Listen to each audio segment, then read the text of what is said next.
4.5.2 topics 4.5.2 টপিকসে যাও। রাসায়নিক সাম্যাবস্থার শর্ত বা বৈশিষ্ট্য। রাসায়নিক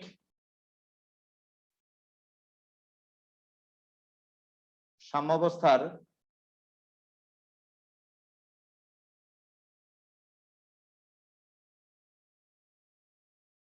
শর্ত বা বৈশিষ্ট্য আমাদের আলোচ্য বিষয়।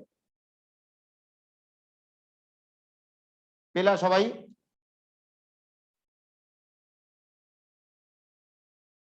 পৃষ্ঠা বলে যাচ্ছি, পৃষ্ঠা 434।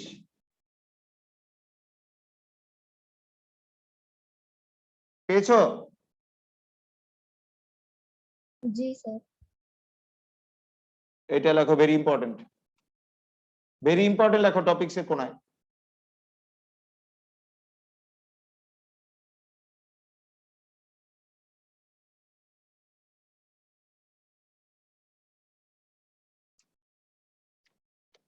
এখন আমি পড়াচ্ছি, দেখো একটু ঝামেলা আছে, আমি পার্ট বাই পার্ট গুছিয়ে পড়াচ্ছি। দেখো, রাসায়নিক সাম্যাবস্থার শর্ত বা বৈশিষ্ট্য আলোচ্য বিষয় আমাদের। রাসায়নিক সাম্যাবস্থার শর্ত বা বৈশিষ্ট্যগুলো একটা একটা বলছি। বই সবাই বের করে রাখো, এখানে বইয়ের পৃষ্ঠাও লিখে দিয়েছি কিন্তু।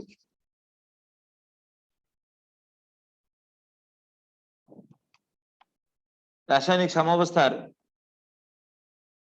1 নম্বর বৈশিষ্ট্য হলো সাম্যের স্থায়িত্ব।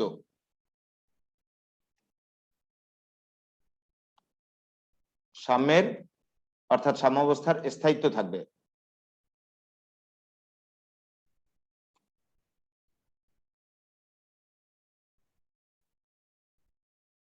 রাসায়নিক সাম্যাবস্থা একটি স্থায়ী অবস্থা।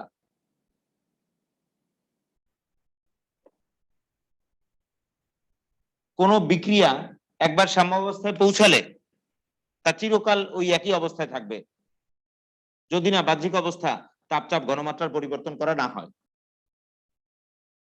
আবারও বলছি,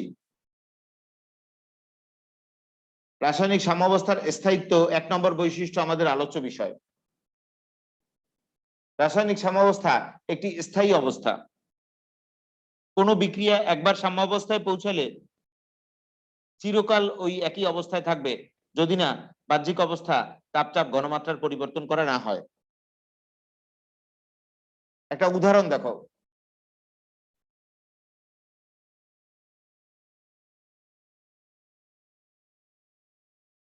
ইথানোয়িক অ্যাসিড, 2 কার্বন বিশিষ্ট কার্বক্সিলিক অ্যাসিডকে কি বলা হয়? Ethanoic acid. এর 1 মোল।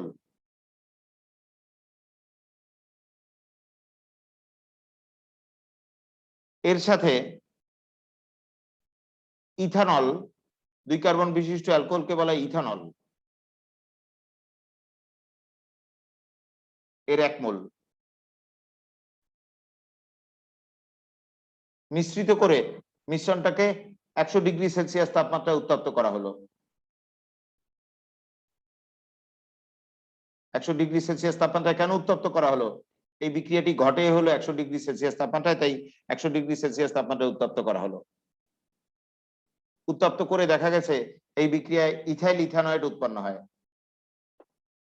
ইথাইল ইথানয়েড হলো এস্টার, সেই ইথাইল ইথানয়েড নামক এস্টার উৎপন্ন হয়।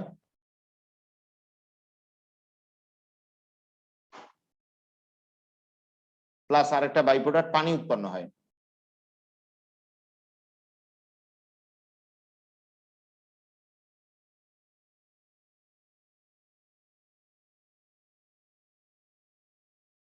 তাহলে বিক্রিয়াটি আবার একটু দেখো, বিক্রিয়াটি দেখো এবং বিক্রিয়াটি বোঝার চেষ্টা করো। 2 কার্বন বিশিষ্ট কার্বক্সিলিক অ্যাসিডকে কি বলা হয়? Ethanoic acid.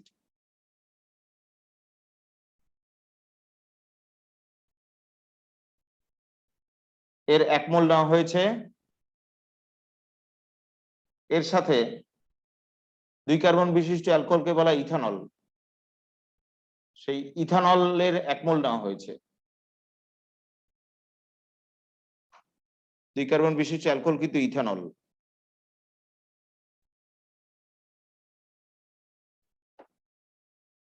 নিয়ে এই দুইটার মিশ্রণকে 100 ডিগ্রি সেলসিয়াস তাপমাত্রায় বিক্রিয়া করালেই এই বিক্রিয়াটি ঘটবে, তাই 100 ডিগ্রি সেলসিয়াস তাপমাত্রায় বিক্রিয়া করানো হলো। বিক্রিয়া করালে ইথাইল ইথানয়েড নামক এস্টার উৎপন্ন হবে।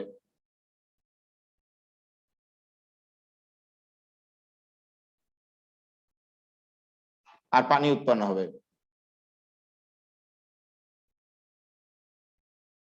এই বিক্রিয়ায় প্রাথমিক অবস্থা মানে বিক্রিয়াটি যখন শুরু হয়েছে 0 সেকেন্ড, তখন 1 মোল নেওয়া হয়েছিল ইথানোয়িক অ্যাসিড আর 1 মোল নেওয়া হয়েছিল ইথানল, এবং প্রাথমিক অবস্থায় সবই থাকে বিক্রিয়ক, উৎপাদিত হয় না, কারণ প্রাথমিক অবস্থা তো 0 সেকেন্ড, সেই অবস্থায় সবই থাকে বিক্রিয়ক, উৎপাদিত হয় না। তাই উৎপাদিত পদার্থ ইথাইল ইথানয়েডের মোল সংখ্যা 0 মোল আর পানির মোল সংখ্যা 0 মোল। এরপর বিক্রিয়াটি চলে চলে সাম্যাবস্থায় উপনীত হয়েছে। সাম্যাবস্থায় দেখা গেছে এই যে দুইটা বিক্রিয়ক আছে, উভয় বিক্রিয়কের 0.667 অংশ বিক্রিয়া করেছে। তাহলে উভয় বিক্রিয়কের 0.667 অংশ বিক্রিয়া করার কারণে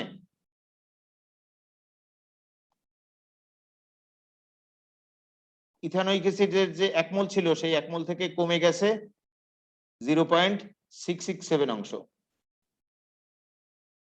তাই মাইনাস দেওয়া হলো।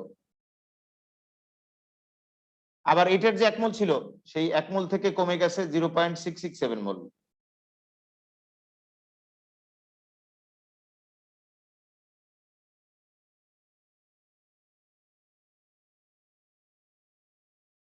আর বিক্রিয়ক যতটুকু কমে যায় উৎপাদ ততটুকু বেড়ে যায়। তাহলে উভয় বিক্রিয়ক যেহেতু 0.667 মোল অংশ বিক্রিয়া করেছে, তাহলে এটুকু কমে গেছে, তাই মাইনাস দেওয়া হয়েছে।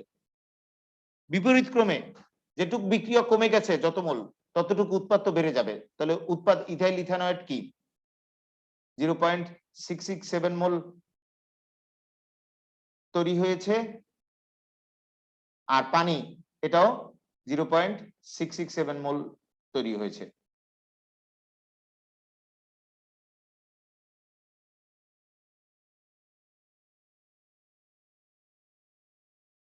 তাহলে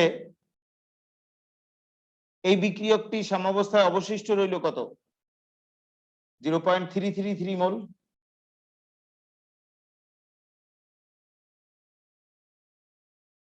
এই বিক্রিয়কটি অবশিষ্ট রইল কত?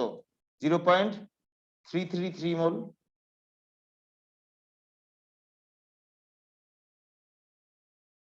তাহলে যখন বিক্রিয়াটি সাম্যাবস্থায় উপনীত হয়েছে তখন ইথানোয়িক অ্যাসিড আছে এত মোল, ইথানল আছে এত মোল, ইথাইল ইথানয়েড উৎপন্ন হয়েছে এত মোল, পানি উৎপন্ন হয়েছে এত মোল। এই সাম্যাবস্থা অর্জিত হওয়ার পর এই 100 ডিগ্রি সেলসিয়াস তাপমাত্রায় এই মিশ্রণটাকে বহুদিন রেখে দিলেও বা বহু বছর রেখে দিলেও এই বিক্রিয়ক উৎপাদের পরিমাণের কোনো পরিবর্তন হয় না। যেহেতু বিক্রিয়ক উৎপাদ কোনোটার পরিমাণের কোনো পরিবর্তন হয় না, তাহলে এই সাম্যাবস্থাটা কি এই স্থির অবস্থায় রয়ে যায়, অর্থাৎ সাম্যাবস্থার স্থায়িত্ব আছে। সাম্যাবস্থাটা কি একটা স্থায়ী অবস্থা। আর যদি বিক্রিয়ক উৎপাদের ঘনমাত্রা স্থির না থেকে পরিবর্তিত হতো, তাহলে কিন্তু সাম্যাবস্থা স্থায়ী অবস্থা হতো না। কিন্তু যেহেতু বিক্রিয়ক উৎপাদ প্রত্যেকের পরিমাণ অপরিবর্তিত রয় বহুদিন বহু বছর, তাহলে সাম্যাবস্থা কি স্থায়ী থাকে।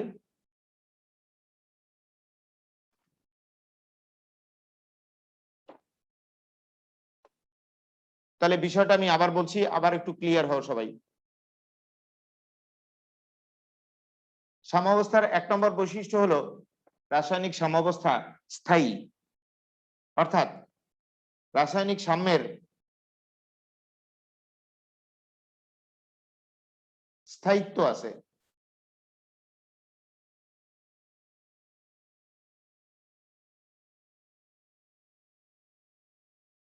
কোন বিক্রিয়া একবার সাম্যাবস্থায় পৌঁছালে চিরকাল ওই একই অবস্থায় থাকবে যদি না বাহ্যিক অবস্থা তাপচাপ ঘনমাত্রার পরিবর্তন করা না হয়।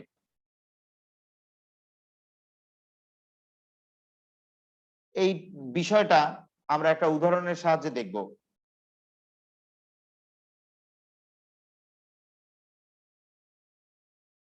ইথানোয়িক অ্যাসিড হলো 2 কার্বন বিশিষ্ট কার্বক্সিলিক অ্যাসিড।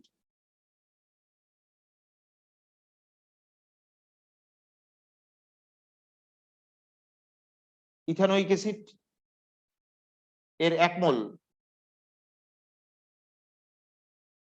আর ইথানল হলো 2 কার্বন বিশিষ্ট অ্যালকোহল ইথানল। সেই ইথানলের 1 মোল। এইভাবে দুইটাকে 1 মোল 1 মোল পরিমাণে নিয়ে 100 ডিগ্রি সেলসিয়াস তাপমাত্রায় বিক্রিয়া করানো হবে।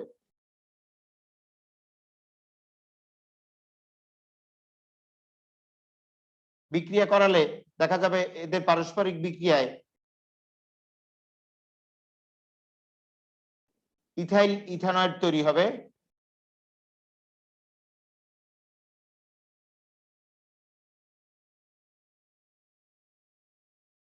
আর পানি তৈরি হবে।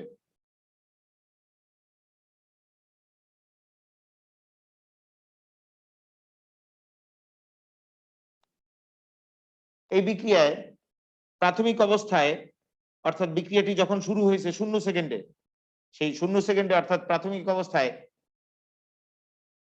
ইথানোয়িক অ্যাসিড নেওয়া হয়েছিল 1 মোল আর ইথানল নেওয়া হয়েছে 1 মোল। আর প্রাথমিক অবস্থায় সবই থাকে, বিক্রিয়ক উৎপাদিত হয় না, তাই উৎপাদিত পদার্থ ইথাইল ইথানয়েডের পরিমাণ 0 মোল আর পানির পরিমাণও 0 মোল। এরপর বিক্রিয়াটি চলে চলে এক পর্যায়ে সাম্যাবস্থায় উপনীত হয়েছে। সাম্যাবস্থায় দেখা গেছে উভয় বিক্রিয়কের 0.66 মোল অংশ বিক্রিয়া করেছে।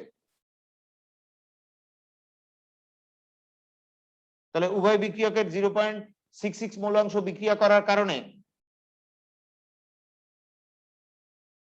ইথানোয়িক অ্যাসিডের যে 1 মোল ছিল সেই 1 মোল থেকে কমছে কতটুকু? 0.667 অংশ। তাহলে এটা রয়েছে কি 1 মাইনাস 0.667 মোল। আবার এটার 1 মোল থেকে কমছে কতটুকু? ইথানলের 1 মোল থেকে কমছে 0.667 মোল।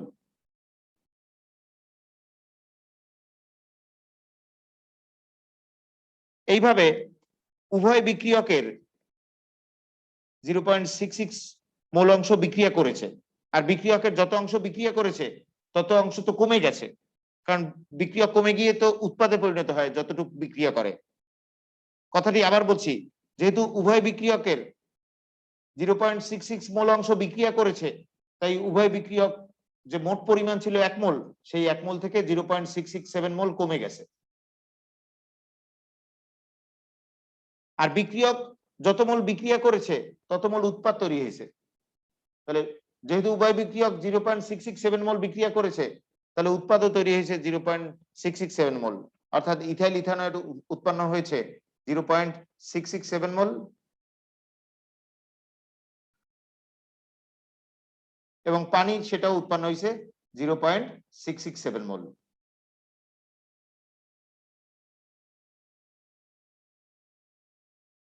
তাহলে ইথানোয়িক অ্যাসিড রয়ে গেছে কি বাকি মোল, যেটুক বিক্রিয়া করছে সেটুক তো কমে গেছে, বাকিটুক তো রয়ে গেছে কি 0.333 মোল।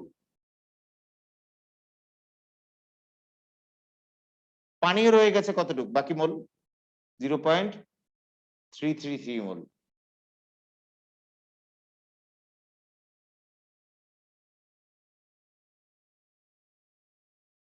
তাহলে আমরা বলতে পারি সাম্যাবস্থায়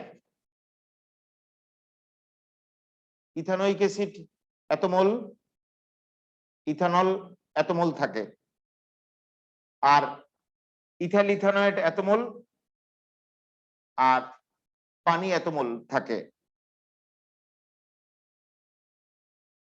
এই সাম্যাবস্থাটাকে 100°C তাপমাত্রায় বহুদিন রেখে দিলে, বহু বছর রেখে দিলেও এই উপাদান সমূহের পরিমাণের কোনো পরিবর্তন ঘটে না।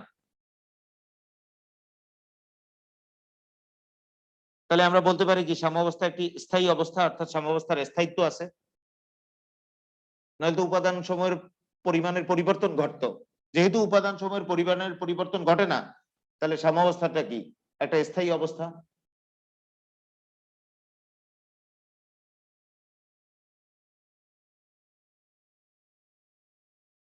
এটাকে একটু অন্যভাবে বলি, দেখো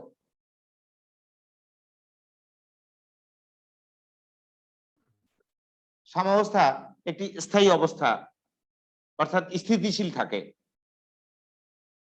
কোন বিক্রিয়া একবার সাম্যাবস্থায় পৌঁছাইলে চিরকাল ওই একই অবস্থায় থাকে, যদি না বাহ্যিক অবস্থা তাপচাপ ঘনমাত্রার পরিবর্তন ঘটানো না হয়। উদাহরণস্বরূপ আমরা 1 মোল ইথানোয়িক অ্যাসিড আর 1 মোল ইথানলের মিশ্রণকে 100°C তাপমাত্রায় বিক্রিয়া করাবো। বিক্রিয়া করালে দেখা যাবে ইথাইল ইথানয়েড আর পানি উৎপন্ন হবে।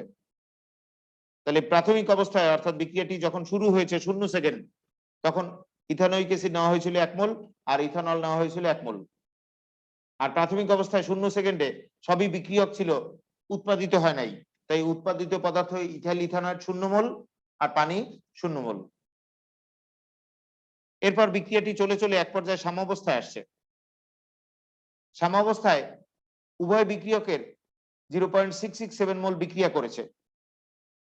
যেহেতু উভয় বিক্রিয়কের 0.66 মোল বিক্রিয়া করেছে, তাহলে 1 মোল থেকে কমছে কত 0.667 মোল, আর এরও 1 মোল থেকে কমছে কত 0.667 মোল।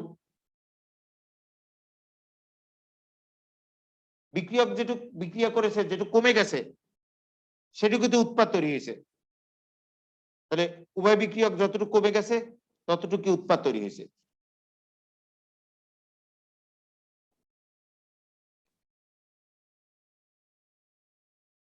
তাহলে বিক্রিয়ক ইথানোয়িক অ্যাসিডের অবশিষ্ট রইল কতটুকু বাকি মোল, ইথানল অবশিষ্ট রইল কতটুকু বাকি মোল। তাহলে আমরা এক কথায় বলতে পারি সাম্যাবস্থায় ইথানোয়িক অ্যাসিডের মোল সংখ্যা আছে এত মোল, ইথানলের মোল সংখ্যা আছে এত মোল, ইথাইল ইথানয়েডের মোল সংখ্যা আছে এত মোল, আর পানির মোল সংখ্যা আছে এত মোল। এই বিক্রিয়াটিকে এই 100°C তাপমাত্রায় দীর্ঘদিন, দীর্ঘ বছর যদি রেখে দাও, তাহলেও বিক্রিয়ক উৎপাদের পরিমাণের কোনো পরিবর্তন হয় না।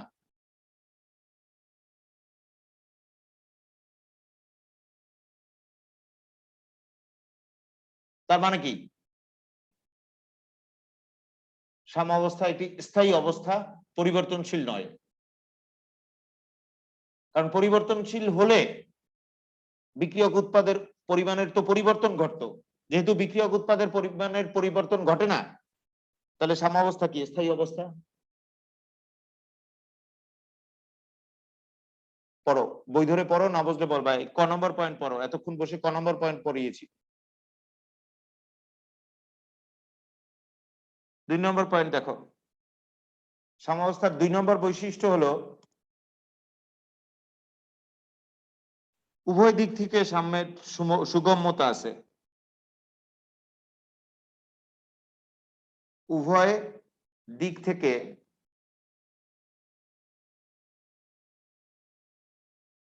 সুগম্য।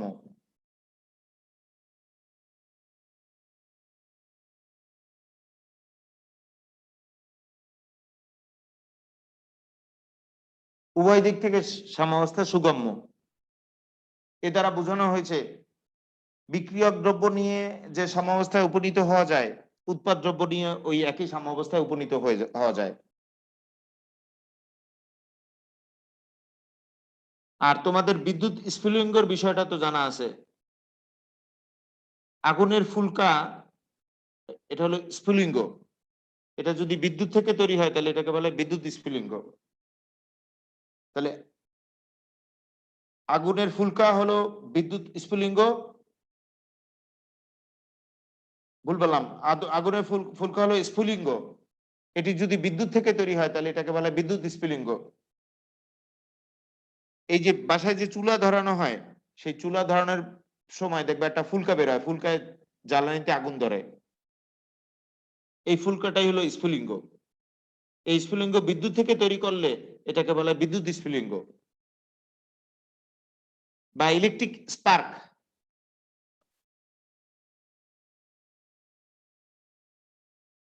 তাহলে এখন এই পয়েন্টটা দেখো, উভয় দিক থেকে সাম্যাবস্থার সুগম্যতা আছে, অর্থাৎ বিক্রিয়ক দ্রব্য নিয়ে যে সাম্যাবস্থায় উপনীত হওয়া যায়, উৎপাদ দ্রব্য নিয়েও একই সাম্যাবস্থায় উপনীত হওয়া যায়। প্রকৃতপক্ষে সাম্যাবস্থার এটি একটি গুরুত্বপূর্ণ বৈশিষ্ট্য যে সাম্যাবস্থায় উভয় দিক থেকেই পৌঁছানো যায়। তুমি বিক্রিয়ক দ্রব্য নিয়ে যে সাম্যাবস্থায় উপনীত হতে পারবা, উৎপাদ দ্রব্য নিয়ে একই সাম্যাবস্থায় উপনীত হতে পারবা। তবে সাম্যাবস্থা নির্ধারণকারী যে বাহ্যিক নিয়ামকগুলো আছে, তাপচাপ, ঘনমাত্রা ইত্যাদি অপরিবর্তনীয় থাকতে হবে। দেখো উদাহরণ হিসাবে আমরা এক আয়তনের নাইট্রোজেন আর 3 আয়তনের হাইড্রোজেন নিয়ে এই মিশ্রণে বিদ্যুৎ স্ফুলিঙ্গ চালনা করব।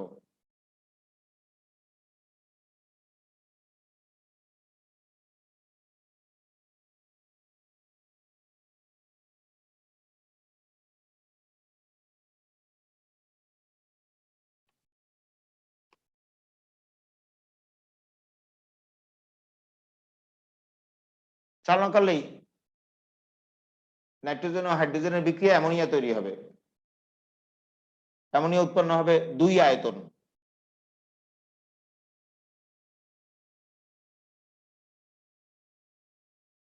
এই বিক্রিয়ার ক্ষেত্রে প্রাথমিক অবস্থায় যখন বিক্রিয়া ঘটেনি, তখন প্রাথমিক অবস্থায় ধরো 0 সেকেন্ডে যখন বিক্রিয়াটি শুরু হয়েছে আর কি, সেই প্রাথমিক অবস্থায় বিক্রিয়ক দুইটার পরিমাণ ছিল 100%।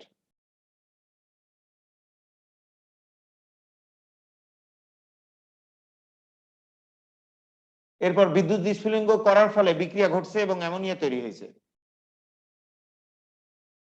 তখন বিক্রিয়াটি সাম্যাবস্থায় উপনীত হয়েছে।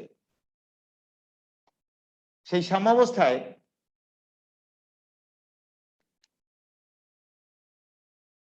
নাইট্রোজেন ও হাইড্রোজেন আছে 93%,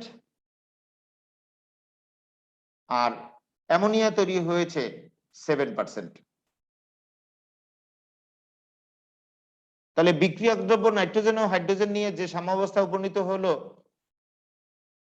সেটার পার্সেন্ট হলো বিক্রিয়ক নাইট্রোজেন হাইড্রোজেন 93% আর উৎপাদ অ্যামোনিয়া 7%। এখন উল্টা কাজ করব, আমরা উৎপাদ দ্রব্য নিয়ে কাজ করব। উৎপাদ দ্রব্য অ্যামোনিয়া নেবা, উৎপাদ দ্রব্য অ্যামোনিয়া প্রাথমিক অবস্থায় নেওয়া হলো সর্বমোট পরিমাণ 100%। তাহলে প্রাথমিক অবস্থায় সর্বমোট অ্যামোনিয়া যেটা নেওয়া হয়েছে সেটা হলো 100%। এরপর বিদ্যুৎ স্ফুলিঙ্গ চালনা করা হয়েছে, বিক্রিয়া ঘটছে। বিক্রিয়া ঘটার পর বিক্রিয়াটি সাম্যাবস্থায় উপনীত হয়েছে। সাম্যাবস্থায় উপনীত হওয়ার পরে দেখা গেল অ্যামোনিয়া অবশিষ্ট আছে 7%, আর অ্যামোনিয়া বিয়োজিত হয়ে নাইট্রোজেন ও হাইড্রোজেন তৈরি হয়েছে 93%। তাহলে এক্ষেত্রে সাম্যাবস্থায় যে পার্সেন্টটা একটু আগের যে সাম্যাবস্থার পার্সেন্ট তার সমান, অর্থাৎ বিক্রিয়ক দ্রব্য নিয়ে কাজ করে যে সাম্যাবস্থায় উপনীত হওয়া যায়, উৎপাদ দ্রব্য নিয়ে কাজ করেও ওই একই সাম্যাবস্থায় উপনীত হওয়া যায়।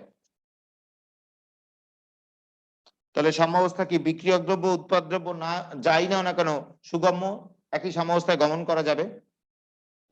দেখো বিক্রিয়ক দ্রব্য নিয়ে সাম্যাবস্থায় যে পার্সেন্টটি, উৎপাদ দ্রব্য নিয়েও সাম্যাবস্থার পার্সেন্ট কি একই আছে।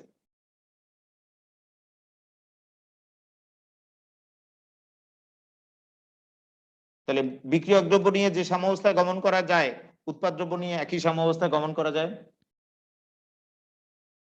তাহলে বিষয়বস্তু আরেকবার একটু শোনো। রাসায়নিক সাম্যাবস্থার আরেকটি বৈশিষ্ট্য হলো উভয় দিক থেকে সুগম্যতা আছে, অর্থাৎ বিক্রিয়ক দ্রব্য নিয়ে যে সাম্যাবস্থায় গমন করা যায়, উৎপাদ দ্রব্য নিয়েও ওই একই সাম্যাবস্থায় গমন করা যায়।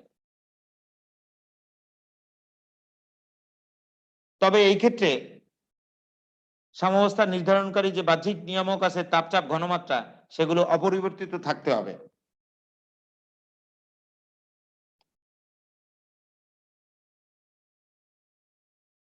এক আয়তনের নাইট্রোজেন আর 3 আয়তনের হাইড্রোজেন, এটা নিয়ে এর মধ্যে বিদ্যুৎ স্ফুলিঙ্গ চালনা করলে এদের পারস্পরিক বিক্রিয়ায় অ্যামোনিয়া তৈরি হয় 2 আয়তন।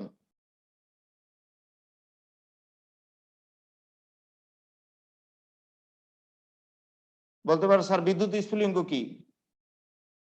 বিদ্যুতের মাধ্যমে যে আগুনের ফুলকা তৈরি হয় তাকে বলা হয় বিদ্যুৎ স্ফুলিঙ্গ।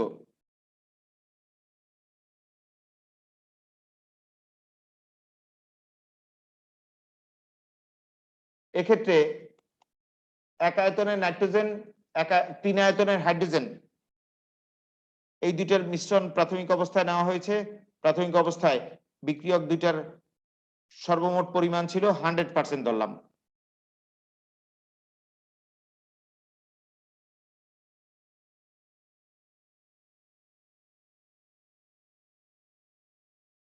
এরপর বিদ্যুৎ স্ফুলিঙ্গ চালনার ফলে বিক্রিয়া ঘটেছে এবং বিক্রিয়াটি এক পর্যায়ে সাম্যাবস্থায় উপনীত হয়েছে। সাম্যাবস্থায় দেখা গেল নাইট্রোজেন ও হাইড্রোজেন আছে 93% এবং এদের সংযোগে অ্যামোনিয়া তৈরি হয়েছে 7%।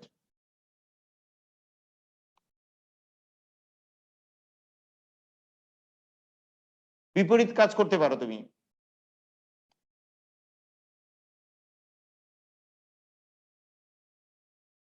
প্রাথমিক অবস্থায় অ্যামোনিয়া যেটা নিয়েছিল, সেই অ্যামোনিয়া প্রাথমিক অবস্থায় যে সর্বমোট পরিমাণ নিয়েছিল সেটা অবশ্যই 100% নিয়ে এর মধ্যে বিদ্যুৎ স্ফুলিঙ্গ চালনা করছে। এদের বিক্রিয়ায় অ্যামোনিয়া বিয়োজিত হয়ে হাইড্রোজেন আর নাইট্রোজেন উৎপন্ন হয়েছে এবং বিক্রিয়াটি সাম্যাবস্থায় উপনীত হয়েছে। সেই সাম্যাবস্থায় উপনীত হওয়ার পর দেখা গেছে অ্যামোনিয়া আছে 7% আর নাইট্রোজেন ও হাইড্রোজেনের মিশ্রণ, এই দুটোর মিশ্রণ তৈরি হয়েছে 93%।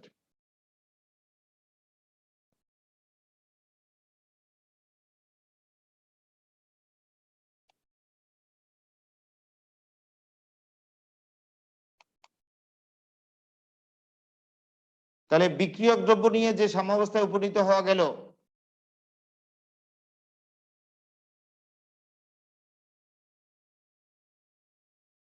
উৎপাদ দ্রব্য নিয়েও কিন্তু ওই একই সাম্যাবস্থায় উপনীত হওয়া গেল।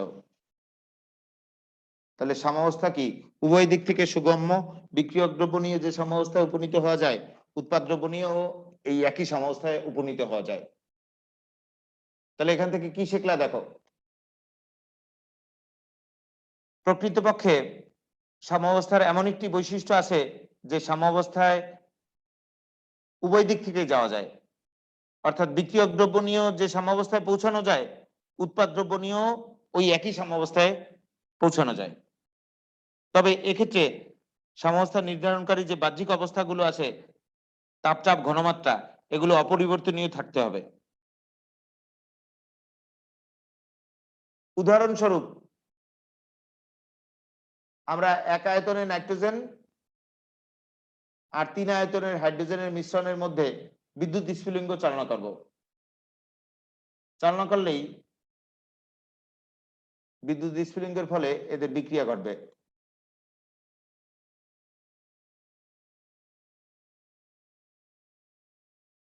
বিক্রিয়া ঘটে 2 আয়তনের অ্যামোনিয়া তৈরি হবে।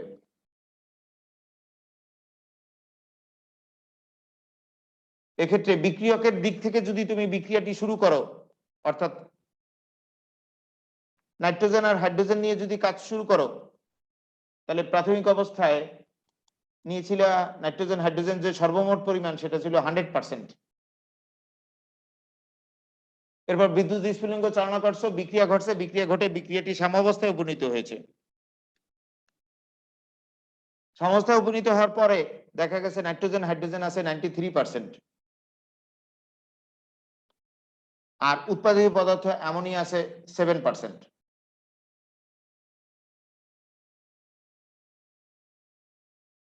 বিপরীত কাজ উৎপাদ দ্রব্য নিয়েও তুমি কাজ করতে পারো। এক্ষেত্রে প্রাথমিক অবস্থায় সর্বমোট যে উৎপাদ অ্যামোনিয়া নিয়েছিল তার পরিমাণটা 100%। এরপর বিদ্যুৎ স্ফুলিঙ্গ চালনা করছে, বিক্রিয়া ঘটছে, ফলে অ্যামোনিয়া বিয়োজিত হয়ে অর্থাৎ ভেঙে হাইড্রোজেন আর নাইট্রোজেন উৎপন্ন হয়েছে এবং এর ফলে এক পর্যায়ে বিক্রিয়াটি সাম্যাবস্থায় উপনীত হয়েছে। সাম্যাবস্থায় দেখা গেছে অ্যামোনিয়া আছে 7%,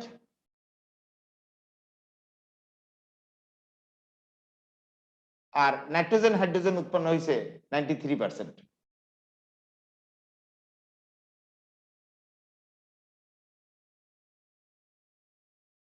তাহলে একটু আগে বিক্রিয়কের দিক দিয়ে যে সাম্যাবস্থায় গমন করতে পেরেছিলাম, এখন উৎপাদের দিক থেকেও একই সাম্যাবস্থায় গমন করতে পারা গেল। আবার বলছি, একটু আগে বিক্রিয়কের দিক থেকে যে সাম্যাবস্থায় গমন করেছিলাম, এখন উৎপাদের দিক থেকে ওই একই সাম্যাবস্থায় গমন করতে পারা গেল। তাহলে সাম্যাবস্থা উভয় দিক থেকে সুগম্য। বিক্রিয়ক দ্রব্য নিয়ে যে সাম্যাবস্থায় উপনীত হওয়া যায়, উৎপাদ দ্রব্য নিয়েও ওই একই সাম্যাবস্থায় উপনীত হওয়া যায়। পড়ো, বই ধরে পড়ো, না বুঝলে বলবা।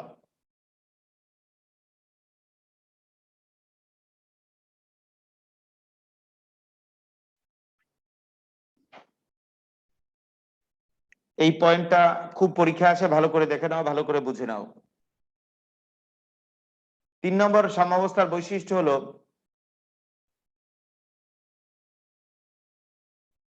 এই সাম্যবিক্রিয়া অসম্পূর্ণ থাকে, অর্থাৎ বিক্রিয়ার অসম্পূর্ণতা থাকে, বিক্রিয়া সম্পূর্ণ হয় না।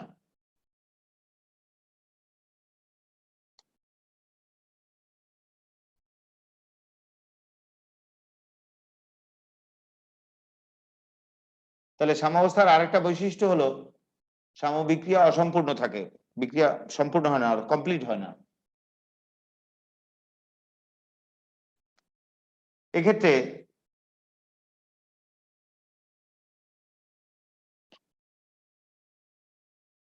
আমরা অসম্পূর্ণতা কি করে বুঝবো?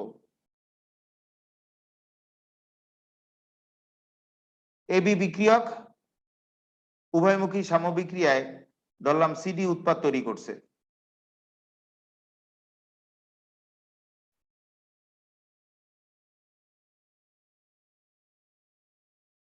তাহলে যদি কোনো এক সময়ে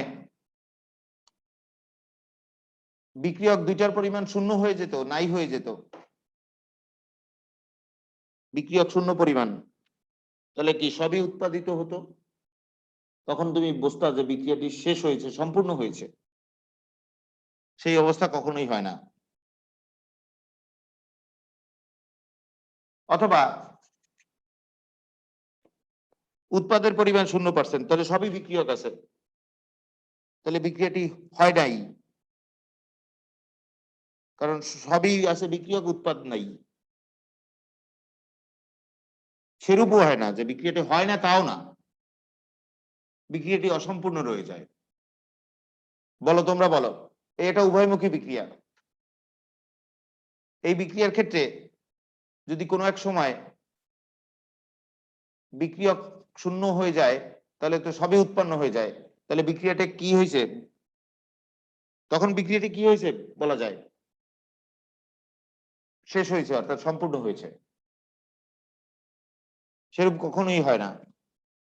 অথবা উল্টা যদি হয়, উৎপাদ নাই, সবই বিক্রিয়ক, অর্থাৎ উৎপাদের পরিমাণ 0, সবই বিক্রিয়ক, তাহলে বিক্রিয়াটি হয়ই নেই, কারণ সবই বিক্রিয়ক রয়েছে। সেরূপও না, বিক্রিয়াটি হয় নাই তাও না, আর সম্পূর্ণভাবে শেষ হয়েছে তাও না, বিক্রিয়াটি কেমন থাকে, অসম্পূর্ণ থাকে। প্রকৃত সাম্যাবস্থার প্রধান বৈশিষ্ট্য হলো এই সাম্যবিক্রিয়া অসম্পূর্ণ থাকে, অর্থাৎ সাম্যাবস্থায় বিক্রিয়ক উৎপাদ উভয়ই থাকে। এই সাম্যাঙ্ক বা সাম্য ধ্রুবকের যে মান, সেটা থেকে এটা বোঝা যায়। যে কোনো সাম্য বিক্রিয়ার ক্ষেত্রে, এই সাম্য বিক্রিয়ার ক্ষেত্রে সাম্য ধ্রুবক হলো কনস্ট্যান্ট অফ ইকুইলিব্রিয়াম। ইকুইলিব্রিয়াম মানে কি, ধ্রুবক। এই সাম্য ধ্রুবক কনস্ট্যান্ট অফ ইকুইলিব্রিয়াম হলো উৎপাদের মোলার ঘনমাত্রা বাই বিক্রিয়কের মোলার ঘনমাত্রা। উৎপাদ কি কি, সিডি। তাহলে সাম্যাঙ্ক বা সাম্য ধ্রুবক কনস্ট্যান্ট অফ ইকুইলিব্রিয়াম হলো উৎপাদের মোলার ঘনমাত্রা বাই বিক্রিয়কের মোলার ঘনমাত্রা। এখানে থার্ড ব্র্যাকেট মোলার ঘনমাত্রা প্রকাশ করেছে।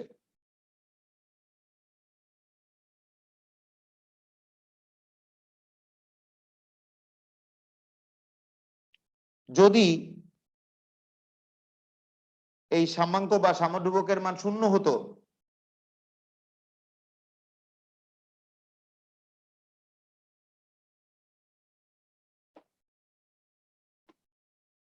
তাহলে তুমি কি বুঝতা, শূন্য শূন্য হওয়ার মানে কি বলো, সাম্যাঙ্ক শূন্য হবে কখন, সামথিং সামথিং ভাগ 0 সমান কি বলো সবাই, সামথিং ভাগ 0, এই রাশিটা যদি 0 হয়, তাহলে সামথিং ভাগ 0 সমান কি বলো, ইনফিনিটিভ না? জি স্যার, অসংজ্ঞায়িত। আর 0 ভাগ সামথিং সমান কি, 0। তাহলে যদি সাম্য ধ্রুবকের মান অর্থাৎ সাম্যাঙ্কের মান 0 হতো,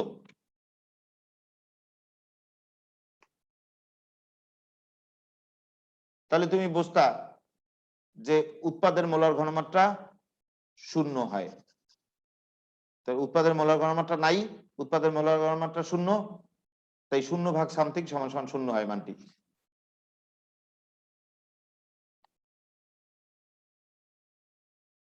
কিন্তু এরূপ মান হয় না।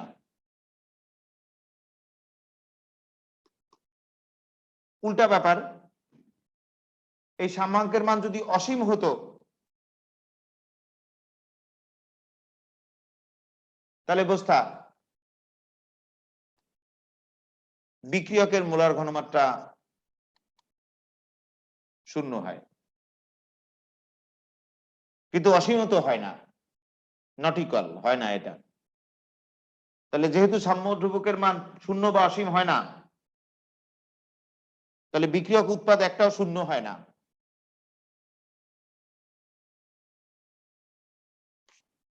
অতি ক্ষুদ্র পরিমাণে হোক আর অতি বেশি বেশি পরিমাণে হোক, বিক্রিয়ক উৎপাদ কিছু না কিছু থাকেই। তাহলে সাম্যাবস্থা কি অসম্পূর্ণ? এই বিষয়টাকে অন্যভাবে একটু দেখো, তাহলে মনে হয় একটু ভালো বুঝবা। রাসায়নিক সাম্যাবস্থার আরেকটি গুরুত্বপূর্ণ বৈশিষ্ট্য হলো সাম্যবিক্রিয়ার অসম্পূর্ণতা।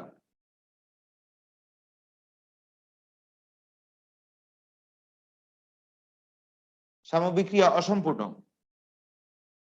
এটা শেষ হয় না।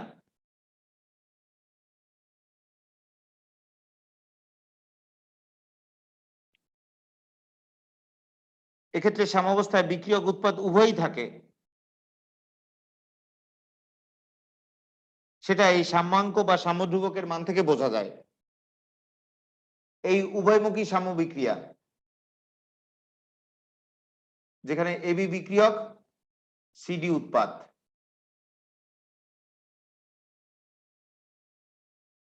এই উভয়মুখী সাম্য বিক্রিয়ার সাম্যাঙ্ক বা সাম্যধ্রুবক কে ইকুইলিব্রিয়াম দ্বারা প্রকাশ করা হয় এটাকে। এটা হলো উৎপাদের মোলার ঘনমাত্রা বা বিক্রিয়কের মোলার ঘনমাত্রা। উৎপাদ কি কি? সিডি।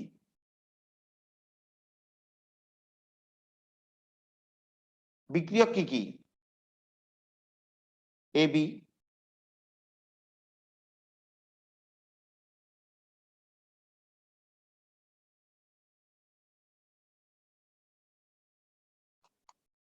যদি সাম্যাঙ্কের মান অর্থাৎ সাম্যধ্রুবকের মান 0 পেতাম, তাহলে বুঝে নিতাম যে উৎপাদের মোলার ঘনমাত্রা 0।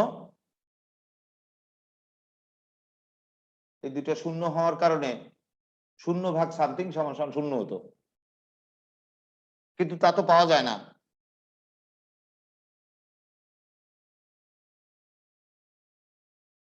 আবার যদি সাম্যধ্রুবকের মান অসীম পেতাম,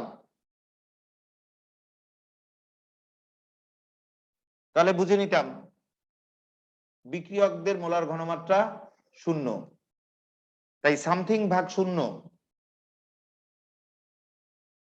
সমান সমান মানটি পাওয়া যেত অসীম, কিন্তু তাও তো পাওয়া যায় না।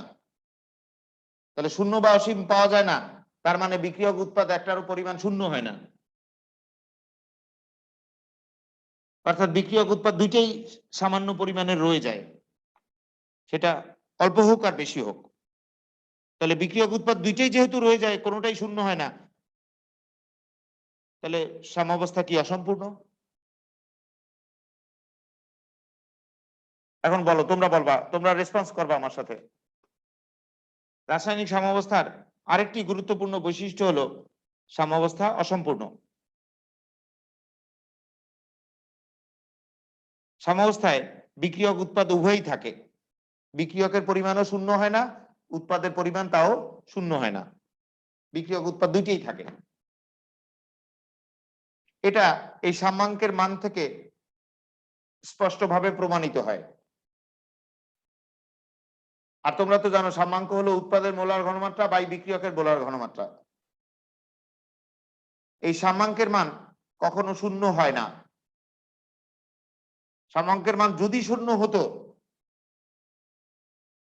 তাহলে তুমি বুঝতা যে উৎপাদের মোলার ঘনমাত্রা 0 হয়, তাই 0 ভাগ সামথিং সমান সমান 0 হয়, কিন্তু সেটা হয় না, এটা নট ইকুয়াল হয় না। যেহেতু সাম্যাঙ্কের মান 0 হয় না, তাহলে উৎপাদের মোলার ঘনমাত্রা 0 হয় না, তাহলে উৎপাদ রয়ে যায়। আবার যেহেতু অসীম হয় না,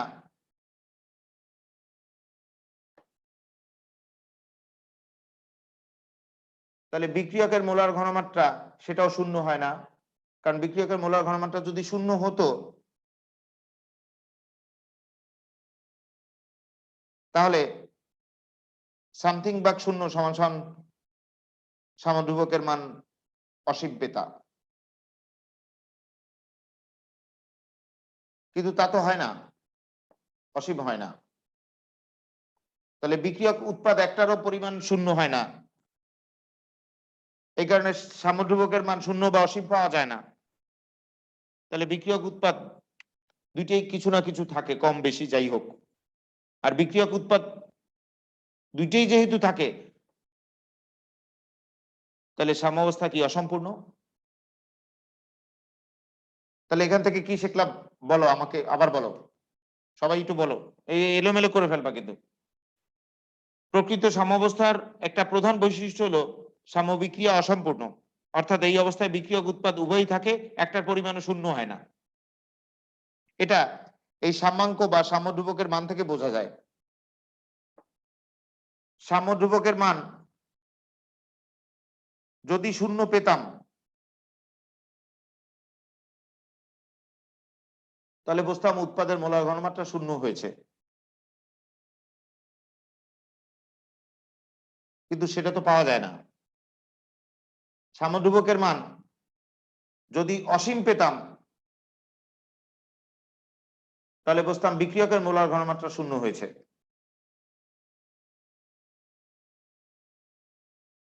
কিন্তু সেটাও পাওয়া যায় না। তাহলে বিক্রিয়ক উৎপাদ একটারও মোলার ঘনমাত্রা শূন্য হয় না। তাহলে বিক্রিয়ক উৎপাদ দুইটাই কিছু না কিছু রয়ে যায়, সেটা কম হোক আর বেশি হোক। আর বিক্রিয়ক উৎপাদ দুইটাই রয়ে যায় মানে কি, সাম্যাবস্থা অসম্পূর্ণ।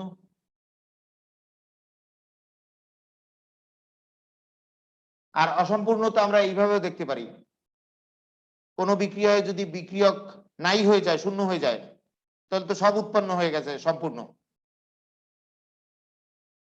সেটা হয় না।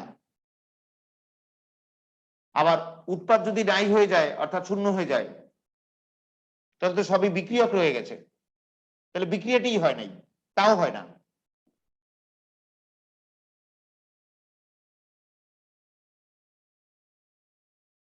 তাহলে উৎপাদ বিক্রিয়ক দুইটাই রয়ে যায়, অর্থাৎ সাম্যাবস্থা কি অসম্পূর্ণ। পড়ো পড়ো, এটা খুব পরীক্ষা আসে। এর কর্নারে একটু লেখো তো কমা দিয়ে, বইয়ের কর্নারে একটু লেখো সাম্যাঙ্ক কে ইকিউ, ইকিউ মানে ইকুইলিব্রিয়াম, অর্থাৎ সাম্যাবস্থা কে equal EQ is not equal 0 বা ইনফিনিটিভ। এটা একটু লেখো, এর এর কোন এই বইতে লেখা আছে দেখো।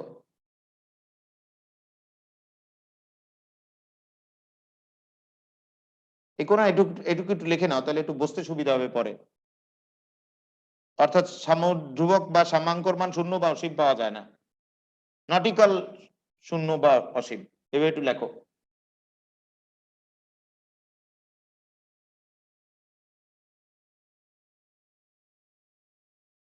লেখছো, বইয়ের উপর লেখছো? জি স্যার। এইটুকু এইটুকু। জি স্যার। এখন পরের পয়েন্টটা সহজ আছে, পরের পয়েন্টটা বলে শেষ করি। পরের পয়েন্ট দেখো, 4 নম্বর পয়েন্ট। 4 নম্বর পয়েন্ট হলো প্রভাবকের ভূমিকাহীনতা। প্রভাবকের কোনো ভূমিকা নাই সাম্যাবস্থার উপর। প্রভাবকের ভূমিকাহীনতা।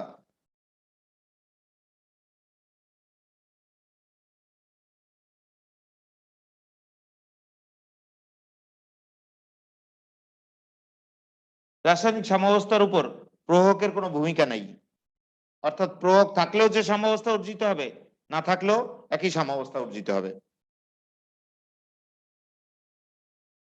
এক্ষেত্রে প্রভাবক উভয় দিকের বিক্রিয়ার বেগকে বাড়ায়, সম্মুখ দিকের বিক্রিয়ার বেগকেও বাড়ায়, আবার পাশ্চাৎ দিকের বিক্রিয়া বেগকেও বাড়ায়। অর্থাৎ সাম্যাবস্থাটাকে দ্রুত উপনীত করে, কিন্তু এর ফলে সাম্যাবস্থার কোনো পরিবর্তন হয় না, অর্থাৎ বিক্রিয়ক উৎপাদের কোনটির ঘনমাত্রার কোনো পরিবর্তন ঘটে না। কথাটি আবার শোনো, সাম্যাবস্থার উপর প্রভাবকের কোনো ভূমিকা নেই, অর্থাৎ প্রভাবকের ভূমিকাহীনতা আছে। এর মানে হলো প্রভাবক থাকলে যে সাম্যাবস্থা অর্জিত হবে, না থাকলেও ওই একই সাম্যাবস্থা অর্জিত হবে। এক্ষেত্রে প্রভাবক দিলে সম্মুখমুখী বিক্রিয়ার বেগ বাড়বে এবং পশ্চাৎমুখী বিক্রিয়ার বেগও বাড়বে। ফলে দ্রুত অর্থাৎ কম সময়ে সাম্যাবস্থায় উপনীত হওয়া যাবে, কিন্তু এর ফলে সাম্যাবস্থার কোনো পরিবর্তন হবে না, অর্থাৎ বিক্রিয়ক উৎপাদের ঘনমাত্রার কোনো পরিবর্তন ঘটবে না।